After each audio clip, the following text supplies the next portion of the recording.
Nous sommes aujourd'hui le jour 23 de la campagne électorale et nous terminons la journée à Laval, dans le comté de Laval-des-Rapides, avec notre député Alain Paquette, qui est également ministre délégué aux Finances et un des députés, certainement un des ministres les plus talentueux du gouvernement, surtout sur les questions économiques. Il est économiste de formation. Et il a été un des leaders du gouvernement du Québec sur les questions d'économie. Donc, il y avait chez lui un rallye avec plusieurs centaines de personnes et les candidats de l'île de Montréal, de la région de Montréal étaient avec nous, de la grande région à la fois Rive-Sud et Rive-Nord. Et c'est plusieurs centaines de personnes, 800 personnes qui étaient avec nous pour rallier les troupes et parler aux Québécois du choix que nous aurons à faire ensemble le 4 septembre prochain. Et là, le rendez-vous approche. Le choix que vous aurez à faire au moment où vous irez chercher votre bulletin de vote est drôlement important. Et vous devez le faire surtout dans la foulée du débat qui a eu lieu hier, le débat, le face-à-face entre M. Legault et Mme Marois, qui, dans le fond, a été une discussion sur à quelle date puis comment on organise le prochain référendum. C'était ça le sujet de la discussion hier.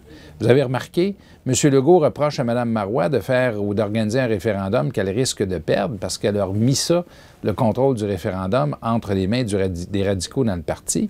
Mais outre ça, la seule chose sur laquelle ils ne sont pas d'accord, c'est que lui, il veut faire ça dans 10 ans. Vous savez, c'est pas ça que nous voulons le 4 septembre prochain. Et lorsque vous serez devant votre bulletin de vote, là, le choix que vous aurez à faire, c'est ça. Est-ce que je veux continuer à voter et appuyer un gouvernement qui va travailler pour l'économie et l'emploi, ou est-ce qu'on s'en va faire un référendum? Ou est-ce que je vais voter, moi, pour quelqu'un qui, lorsqu'il y aurait un référendum, comme M. Legault l'a dit, va être neutre? Un député à l'Assemblée nationale, un chef de parti, qui, sur la question de l'avenir du Québec, ne fera pas campagne parce qu'il est neutre. Vous savez, un fauteuil à l'Assemblée nationale, ce n'est pas un fauteuil de spectateur.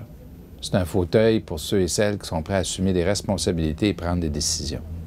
C'est ça le sens de ce qu'on vous demande, nous, le 4 septembre prochain. Et prendre des décisions, c'est prendre des décisions pour l'emploi, pour l'économie.